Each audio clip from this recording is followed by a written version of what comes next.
अस्सलाम वालेकुम नाज़रीन, स्वागत है आपका मेरे अपने चैनल आसमास किचन में। तो आज हमारे किचन में बनने वाला है अचारी कद्दू और अजवाइन की पूरी। तो यहाँ पर हमने 500 ग्राम कद्दू लिया और इसे छीलकर छोटे छोटे पीसों में कर लिया है। 2 कटोरी गेहूं का आटा लेंगे।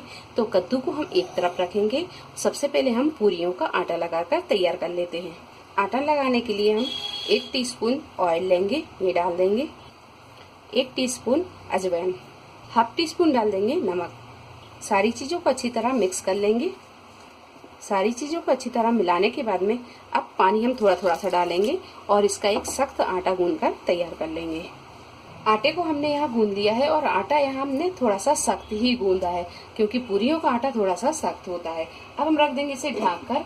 जब तक ये सेट होगा उतनी देर में हम सब्जी तैयार कर लेंगे। अचारी कद्दू बनाने के लिए हमें किन किन चीजों की जरूरत होगी वो भी हम देख लेते हैं। तो यहाँ पर हमने कद्दू को छीलकर काट कर रख लिया है। बघार के लिए हाफ टी स्पून राई, हाफ टी स्पून मेथी दाना, 2 से 3 साबुत लाल मिर्च लेंगे और करी पत्ता लेंगे, हाफ टी स्पून कलौंजी और 1 टीस्पून जीरा लेंगे। 1 से 2 हरी मिर्च इसे बारीक काट लिया है। 1.5 टीस्पून अदरक और लहसुन का पेस्ट लेंगे, हाफ टी स्पून हल्दी पाउडर, 1 टीस्पून धनिया पाउडर, हाफ टी स्पून कुटी हुई लाल मिर्च और 1 टीस्पून सौंफ का पाउडर लेंगे। नमक लेंगे हम स्वाद के अनुसार। 3 से 4 हरी मिर्च ली है और ये अचार वाली मिर्च है, तीखी वाली नहीं है। और 1 टेबल स्पून हमने यहाँ चाट मसाला लिया है। तो मिर्च में हमने थोड़ा सा इस तरह कट लगा दिया है। इसमें हम चाट मसाला भर देंगे।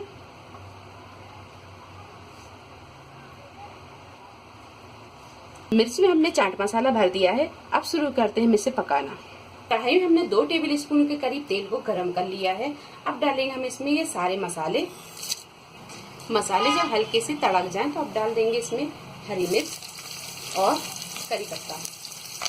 मिर्च जब थोड़ी सी फ्राई हो जाए तो अब डाल देंगे इसमें अदरक और लहसुन का पेस्ट। थोड़ी देर से भून लेते हैं। अदरक और लहसुन को भूनने के बाद में अब डालेंगे हम इसमें कद्दू। कद्दू डालकर हम इसे थोड़ी देर पका लेते हैं। कद्दू को 1 से 2 मिनट फ्राई करने के बाद में अब डाल देंगे हम इसमें हल्दी पाउडर और धनिया पाउडर, कुटी हुई लाल मिर्च और सौंफ का पाउडर, 1 टीस्पून नमक। यह नमक आप अपने टेस्ट के हिसाब से भी डाल सकते हैं। सारी चीज़ों को अच्छी तरह हम भून लेंगे। हाफ कप के करीब डालेंगे हम इसमें पानी और इसे ढककर हम तब तक पकाएंगे जब तक कि ये कद्दू अच्छी तरह गल नहीं जाता। बीच में हम इसे 1-2 बार चला भी देंगे। कद्दू को पकते हुए 8 से 10 मिनट हो गए हैं और बीच में हमने इसे 1-2 बार चला भी दिया था। कद्दू में अभी थोड़ी सी कसर बाकी है। कद्दू में जब थोड़ी सी कसर बाकी रहे तो अब डालेंगे हम इसमें ये हरी मिर्च जिसमें हमने चाट मसाला भर कर रखा था, ये डाल देंगे। 1 नींबू का रस डाल देंगे। इसी जगह आप अमचूर पाउडर भी डाल सकते हैं। तो ये डाल देंगे और इसे ढक देंगे। अब हम इसे तब तक पकने देंगे जब तक कि कद्दू अच्छी तरह पक नहीं जाता। बीच में हम इसे 1-2 बार चला भी देंगे। मिर्च को डालने के बाद में हमने इसे 10 से 12 मिनट इसी तरह पकाया, मध्य फ्लेम पर ही।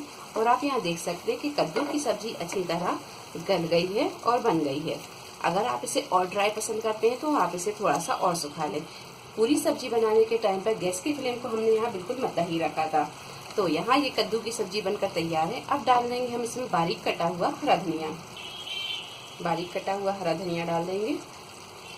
इसे हम ढक कर रख देते हैं और बना लेते हैं अब हम पूरियाँ। गैस को हम बंद कर देते हैं। आटा यहाँ अच्छी तरह सेट हो गया है। अब बना लेते हैं हम इसकी पूरियाँ। आटे को हम उठाकर एक बार इस तरह एक सा कर लेंगे। अब तोड़ लेते हैं हम इसकी छोटी छोटी सी लोइयाँ। तो इस साइज की लोइयाँ बनाकर हम तैयार कर लेंगे। पूरी की लोइयाँ हमने बना ली हैं। अब इसे हम बेल लेंगे। बेलन पर हम थोड़ा सा ऑयल लगा लेंगे और जहाँ हम बेलेंगे वहाँ पर भी ऑयल लगा लेंगे। एक लोई उठाएंगे इस तरह। अब यहाँ हम इसे बेल लेंगे। इस तरह की पूरियों को बेलकर हम रखते जाएंगे। इसी तरह हम सारी पूरियों को बेलकर तैयार कर लेंगे। पूरी तलने के लिए कढ़ाई में हमने तेल को गरम कर लिया है। बड़े सावधानी से अब हम ये पूरियों को डालेंगे और हल्के हाथों से हम इसे इस तरह दबाते हुए इसे फ्राई कर लेंगे। थोड़ी देर के बाद में इसे पलट लेंगे। पलटने के बाद में हम दूसरी पूरी डाल देंगे और इसे इस तरह दबाते हुए फ्राई कर लेंगे। भी पलट देंगे और जब ये दोनों तरफ से अच्छी तरह फ्राई हो जाए तो इसे हम निकाल लेंगे और इस तरह हम सारी पूरियों को फ्राई कर लेंगे। अचारी कद्दू और अजवाइन की पूरी बनकर तैयार है। वीडियो पसंद आई तो इसे लाइक और शेयर करें। मेरे चैनल को सब्सक्राइब करें। तो अगली एक नई रेसिपी के साथ फिर हाजिर होते हैं। तब तक अपना ख्याल रखें। अल्लाह हाफिज।